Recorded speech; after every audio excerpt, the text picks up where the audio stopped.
ان کی ایک اور شکایت یہ بھی تھی کہ بندرگاہ کی تعمیر کے لیے بلوچوں سے سستے داموں اراضی خرید کر دوسرے صوبوں کے دولت مند لوگوں کو مہنگے داموں بیچی جا رہی ہے۔ اس دوران حالات اس قدر کشیدہ ہوئے کہ 3 مارچ 2004 کو گوادر پورٹ پر کام کرنے والے 3 چینی انجینئرز کو ایک ریموٹ کنٹرول بم دھماکے سے مار دیا گیا اور اس واقعے کی ذمہ داری بلوچ لبریشن آرمی نے قبول کی تھی۔ ناظرین، تب وفاق اور بلوچستان کے درمیان اس کشیدگی کی واحد وجہ گوادر بندرگاہ نہ تھی، بلکہ دوسری طرف مشرف حکومت نے تانبے کا $297 ملین کا سینڈک پروجیکٹ 10 سالہ لیز پر چینی کمپنی کو دے دیا۔ ڈاکٹر اشتیاق احمد لکھتے ہیں، اس کنٹریکٹ کے مطابق بیشتر منافع تو چینیوں کو ملا، جبکہ پاکستان کو اگلے 10 سال تک $5 لاکھ ماہانہ ملنے تھے،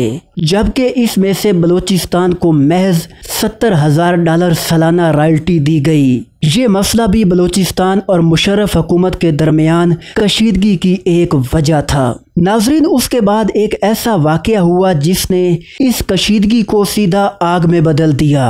ہوا کچھ یوں کہ 2 جنوری 2005 کو ڈاکٹر شازیہ خالد کو ایک فوجی افسر کیپٹن حماد نے جنسی زیادتی کا نشانہ بنایا۔ یہ واقعہ سوئی کے مقام پر واقع پاکستان پیٹرولیم پلانٹ میں پیش آیا تھا، جہاں ڈاکٹر شازیہ خالد سرکاری فرائض کے سلسلے میں قیام پذیر تھیں۔ نواب اکبر بگٹی نے اس واقعہ کو بلوچ غیرت پر حملہ قرار دیا، کیونکہ ڈاکٹر شازیہ خالد بگٹی قبیلے کی مہمان تھی۔ دوسری جانب مشرف حکومت نے اپنے فوجی افسر کو بچانے کے لیے اس واقعہ کو دبانے کی بھرپور کوشش کی۔ تلک دیواشر کے مطابق کیپٹن کو پاکستان ٹیلی ویژن پر اپنا موقف پیش کرتے ہوئے ایک طویل بیان دینے کی اجازت دی گئی اور صدر مشرف نے عوامی طور پر کیپٹن کی بے گناہی کا اعتراف کیا۔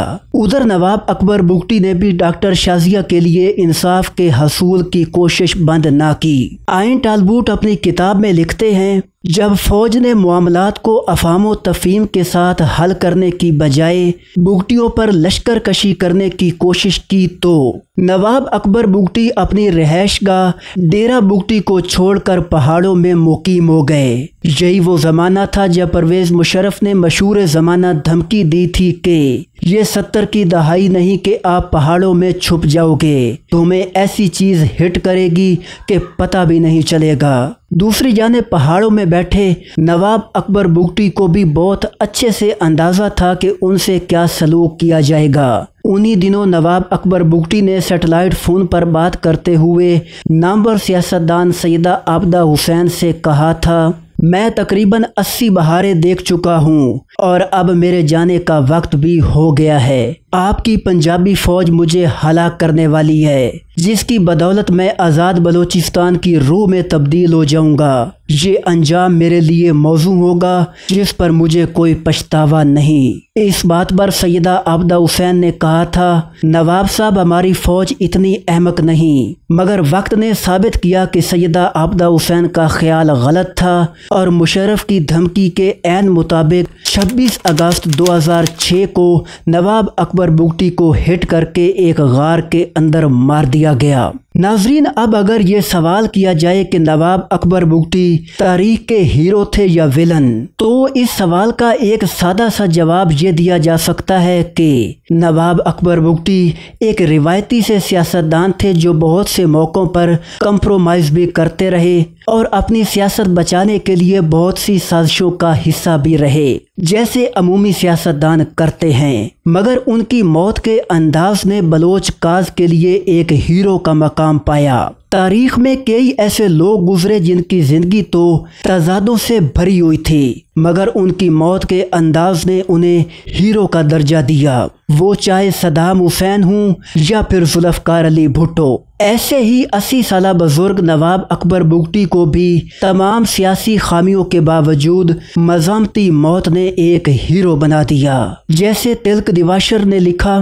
نواب اکبر بگٹی کے قتل کے انداز نے انہیں شہید بنا دیا، پھر حکومتی مشینری نے ان کی میت سے جو سلوک روا رکھا اور لوگوں کو نماز جنازہ پڑھنے سے روکنے کے لیے جو تمام راستے بند کیے گئے، ان چیزوں نے بھی اکبر بگٹی کی عوامی مقبولیت میں اضافہ کیا۔ ناظرین، امید ہے ویڈیو آپ کو پسند آئی ہوگی۔ ایسی ہی دلچسپ ویڈیوز دیکھنے کے لیے ہمارے چینل سے جڑے رہیں اور ہماری معلومات کو مزید بہتر بنانے کے لیے کمنٹ سیکشن میں اپنی رائے کا اظہار ضرور کریں۔